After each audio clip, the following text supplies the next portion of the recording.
Energia komunitatei buruzko jardunaldia egin dute Aramaion.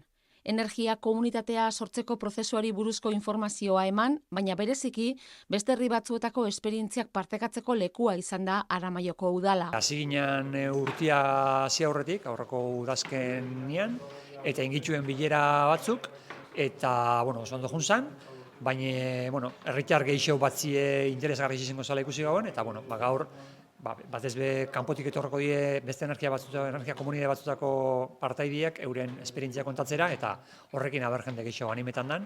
Gauza politxe dalako uste dugu inbiarrekua, eta, bara maixon animetan dien. Energia komunitatea sortzeko prozesuari ekin zioten orain dela hilabete batzuk, eta 10 laguneko lantalde batek interesa du prozesuan parte hartzeko.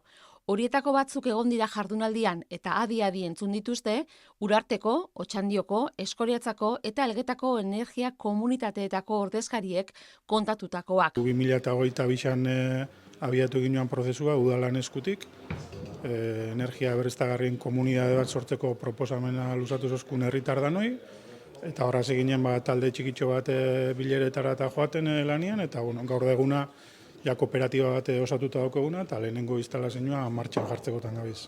Eskoriatzan ere badute energia komunitatea, igazko udazkenean aholkularitza jaso zuten Goienerren eskutik. Autokontsumoa, argindar fakturak irakurtzen eta interpretatzen ikasi, 121 familiak erakutsi zuten komunitateko kide izateko gogoa.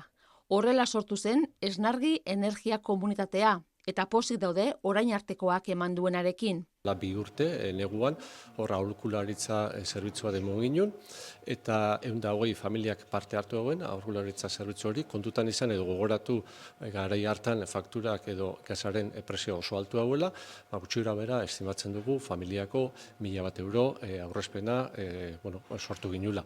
121 familiak parte hartu dagoen, 121.000 euroko estimazio bat egiten dugu eragin gehuela, aurrezpena eragin gehuela.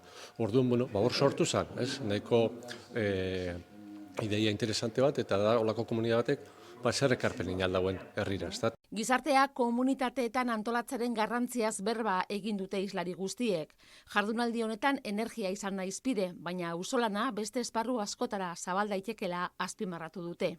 Gizartea antolatzeko modu berri bada berez. Berrixa, garai baten gauzako lan egiten ziren, modu kolektibo, modu komunitarixuen, eta gaur egun hori apur galduin ja, orduen energia eskusa moduen hartute, gauzak berriz, modu kolektibo, modu komunitarixuen egiten, azteko proposamen bada. Jardunaldia bukatzeko, osoko bilkuren aretoan bildutakoek galderak egiteko eta zalantzak garritzeko aukera izan dute.